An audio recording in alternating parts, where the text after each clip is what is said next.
Welcome to the Rainmaker Multiplier on Demand, a podcast for leading financial professionals, or rainmakers, and their teams that offer support for securing a successful future. From marketing help to staffing structure, listen and subscribe for actionable insights from advisors and skilled professionals alike. Hello, I'm Kirsten Schlumbohm, Vice President and Head of Annuity Sales at C2P. Over the past few years, I've had the pleasure of hosting dozens of episodes for our podcast, A Woman's Clarity, where we have focused on helping both women and men in the financial services industry reach their full potential by interacting with like-minded, strong, and motivated holistic advisors. We want to share the wisdom and expertise from these episodes with you. Please enjoy our subject matter experts as they bring you advice, tips, and insights to better serve female clients. I love it. It's the educational portion is so very important. Being able to educate and really help people understand. I love the fact that you're going to do a course on infertility treatments and talking with clients who may or may not have the same beliefs as you, because I chose not to have children. You chose to have 2 kids, but we can still have a really great conversation. But there are still some unconscious biases out there for those who choose to have multiple kids and those that choose to have none. So I love that you're educating on multi-levels, and it's not just surface, it goes deep. So really kudos to you for hosting those kind of conversations. Now, what strategies do you believe are essential for empowering the next generation of women, of minorities, and really embracing the diversity, equity, and inclusion movement in financial services and financial professionals? And how can institutions like the American College play a large role in this empowerment? Yeah, if you look at the data, Cerulli just came out with that around 100,000 advisors plan to retire in the next decade, and that is between 35 to 40% of the current workforce. And that last year we had the industry grew at 0.005%. So more folks are leaving than entering. And the U.S. as a nation is shifting to a minority majority by the year 2050. And in the next decade, women will control $30 trillion of wealth, and that you're going to have another, 90 to 100 trillion that are transitioning typically through death, disability, or divorce over the next, couple of decades. You have this perfect picture for a very successful business model and strategy. And what's important about empowering and making sure people maintain their power coming into financial services is really through that education piece. We found that there is a direct correlation between confidence and credentials. So especially for women, once they receive a designation or pass licensure, that confidence increases, which allows them to attract and maintain more quality talent, more quality clients, and attract next gen talent as well. There are a couple of things that are very tangible that folks can do if you're in the industry. So let's say you're a man or non-binary person listening to this, it is being a great ally. And an ally means that you are advocating for this person. And that could be through a mentorship relationship where you could be the mentee or the mentor. Statistics show that if there's a mentor relationship, the retention rate of both the mentor and the mentee is much higher, as well as the probability of them being promoted is also much higher. So I think it's 2/3 of people think having a mentor is a great thing for their career, but less than 1/3 have a mentor. So that's something that you could implement in your firm or your practice today, is having a formal mentorship program or perhaps even an informal one. A couple of things to note there is that not including non-binary people in here, but men and women don't necessarily have a preference whether they work with a man or a woman mentor. However, when you see that men have an internal mentor, because if they have a man who's in leadership, then they are being brought up in conversations more frequently. But if a woman is trying to find a mentor who's a leader and wants, let's say, a woman, and there's not necessarily a woman in leadership, they might go external, which can still be very beneficial for them. However, they don't have someone who's at the table who's advocating for them. So if you are in a position of leadership, acting in that behalf or offering someone else, or hey, helping out with other people in our industry and in our organization have used me as a mentor in the past. If you want to participate in that relationship, that'd be cool. If there's someone else in the office I could introduce you to, I'd be happy to do that and just leave it there as an offering. So I think that's one way. And mentioned education through credentials, but also education around the landscape of financial services. Like I had mentioned in the past, like working at a wirehouse versus a broker dealer versus at an RIA versus at a fintech firm versus at an academic institution versus at an insurance backed institution are very different roles. But if you look at job descriptions, they look very similar. So it's really fuzzy. And, like, do you own your book of business? Do you not own your book of business? Do you share client work? Do you share revenue with client work? Are you a salary based position? Are you commission based? Like, there's so many things that are really confusing. And I think that attributes to the retention rate and the dropout rate is like these rookies, like 72% of rookies are unsuccessful, but it's like, I don't know if that's the rookie's problem or if that's the institution's problem or if it's a combination of the both, but really empowering that next group of folks is really to understand what the model looks like. And so if you're a firm or you're a talent or you're a talent recruiter, making sure you have that transparency of like, this is what it looks like and paint the picture of success for that person. Because success at one firm is vastly different than success at a different firm.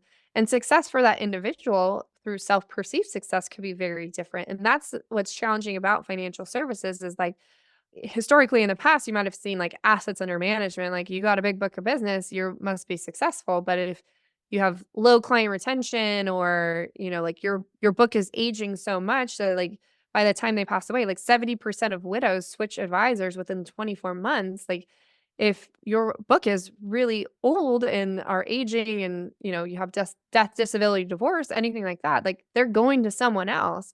And so fostering that relationship and making sure that you understand that next generation of clients and that they have different values and needs.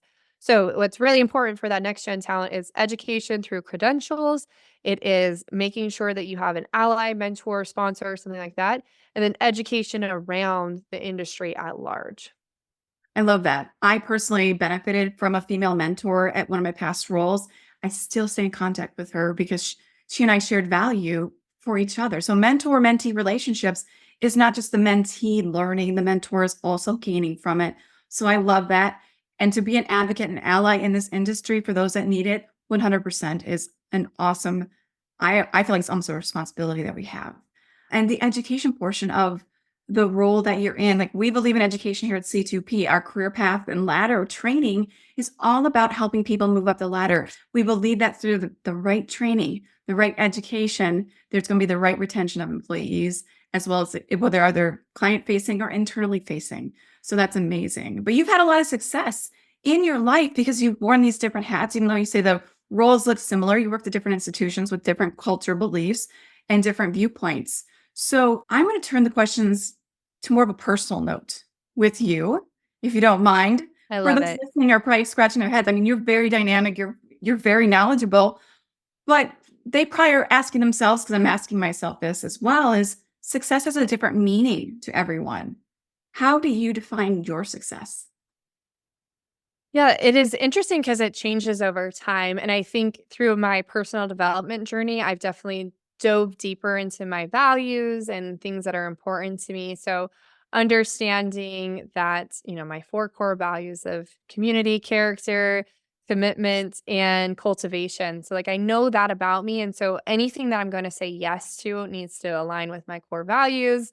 And success for me at one point was like, I need to pass the CFP. And then my next success is like, I need to make $100,000. And then my next success is like, I need to be in leadership. And the next success, something like that. I'm an Enneagram 3. So I'm definitely an achiever. And that's, part of my identity and part of my personality, maybe like half of my personality at this point. But it really is around like the success metrics and things like that.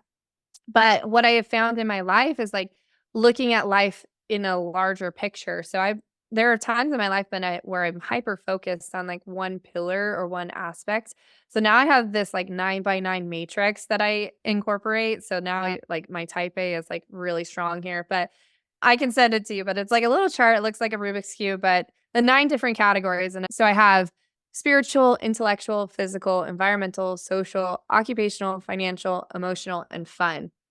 And so not every category you're going to be 100% in. In some categories you might be low in, but it's also finding a person that can help you with that perspective area. And I think my success has really come from what I call becoming a village architect, and that is putting people into different places and different aspects of my life that will help buoy me up and help me, have more in that perspective area where, there are times in my life that I'm like, I am not a fun person. But then people would see me at like a conference and they're like, you're having a blast, you're having a good time. But I'm like so serious or I'm really intense. And so I found people that help bring out more of that fun aspect of me. So in financial services, success is, typically painted as, this many assets under management, or, you're a $1 million producer or whatever it is. But I have found for me redefining success into different buckets. One thing that is extremely important to me that I found through my career is time autonomy. I love being in control of my calendar. If anyone sees it, I do so many proactive time blocks. And they're like, I can get on your calendar for weeks. And I'm like, well, how important is this conversation? Because I can make adjustments, but I do a lot of time blocking and, journaling and things like that. So I would say it's an evolution, but I really do look at those different 9 pillars of life, and I will go through them one more time because I know I can go fast. But that's spiritual, intellectual, physical, environmental, social, occupational, financial, emotional, and fun. And this is just the beginning of whatever we perceive as success. But when I am focused on those areas and finding folks that can help enhance my life and provide more meaning and more development, then that is when I feel like I'm thriving. So one thing I'm hearing though that you've done very well at is you know yourself. You've done the work to know yourself and you put your tribe together to help you soar. How do you balance it all with being wearing all these different hats? I mean, is Yeah, there I outsource a lot of things. So there's this great book by Dan Martell called Buy Back Your Time. So it's like whatever your hourly rate is divided by 4. And then if there's a specific task that is urgent and has to be done, but you don't like to do it, you can pay someone else to do it. So I have people in my life. I have, someone that comes and picks up poop in my yard from my dogs. I have someone who comes and cleans my house. I have a person like someone who I pay out of my own money, like my own personal assistant to help me with back to school shopping or things like that. So like I have found places where I would spend so much time or get stressed. And I luckily am fortunate from an income aspect that I can, outsource some of those things. I would say every day is different. So, sometimes I, might be doing better in certain areas or not. But that's why I like having those 9 different buckets, because then I can be like, oh, you know what? I did really great at my job this week, but I wasn't as fun. And you can have a little bit more grace and autonomy there. I also try and figure out there's this great book also called 4,000 Weeks. And that analogy of like, what are the big rocks? What are the small rocks? Of like, you have a jar, if you put in the sand, the little rocks first, and you can't fit the big rocks in. So if you put the big rocks in, you're going to be more successful. But the problem in this life is that there are so many different big rocks to choose from. Mhm. And so learning more about your identity and yourself and choosing the big rocks that are important to you to go in your bucket. But there are definitely big rocks that you have to say no to. And I think that is something that I've learned over the last, 18, 24 months is saying no to certain things. Like there are things that I'm extremely passionate about, and I can't be on a plane every week, even though I'd love to do that. But I have, two kids and I have other responsibilities. So saying no to things, but also, understanding yourself and your identity. I saw this post the other day that was like, you should always work harder on yourself than you do at your job. And I was like, that's interesting. But really on getting to know yourself, you do actually become a better employee, you become a better partner, you become a better spouse, you become a better parent. And now that I have that clarity, I can be like, okay, like I'm 100% present when I'm at this soccer game. Or, yeah, it's wildly inconvenient that my daughter's dance class is on Friday at 10 a.m. But because I have time autonomy, I'm able to do that. So I think it's just understanding more about yourself, and then you can find what makes you thrive in your specific environment. I feel like we could probably do a whole hour on discovering ourselves and Yes. setting those boundaries so that we have the right focus for what we do. So I love that you shared that because I'm constantly talking about boundaries are yours to manage. So how are you going to manage this? And it's important. So I love that. I love the way you think and the way you've done that. I love the 9 blocks and the Rubik's Cube thought mentality. But the biggest takeaway you just said, you give yourself grace. You're Absolutely. not giving yourself grace because none of us are perfect. We're going to make mistakes. So I love that because you understand that there's sometimes that something's going to fall through the cracks, but you give yourself grace to readjust and realign and do the things you need to do. So I know we're wrapping up on our time and you are a very busy yet inspiring woman. If you could give words of advice to a woman listening to this podcast today, thinking about financial services or even joining the American College, what advice would you give her? Or actually, diversity, equity, inclusion, if they're non-binary or male, what advice would you give them? Yeah, it's definitely a very important question. And just to comment on your boundaries comment, there's an amazing book by Melissa Urban, who's the founder of Whole30. It's called The Book of Boundaries. I recommend that to anyone that is a recovering people pleaser like myself. It gives you specific prompts, right? If someone violates a boundary, this is what you could say in response to the specific boundary. And they go through family and food and marriage and work. And so it's just an excellent resource for you. But bringing it back to your question of what advice I would give a woman who's listening to this podcast, it really is around one, getting to know yourself and understanding your values and what's important to you. Because you can be a rock star financial professional, but if you are at a firm or a culture or an organization that does not align with your personal values, you will not thrive, right? And you will be quote unquote unsuccessful by their metrics. But then let's say that happens too. Like, don't think that every company and firm is the same across the board, where people will self-select out of financial services because they were put into a situation that did not set them up for their success. And they're saying, I'm out. Like, having that understanding. 2 is fine. 3 is finding a mentor. So finding someone that you can have that conversation with. And like you mentioned, like as a mentee, you can mentor mentee up, right? So some people will say like, I can't work with that person because like, what do I bring to the table?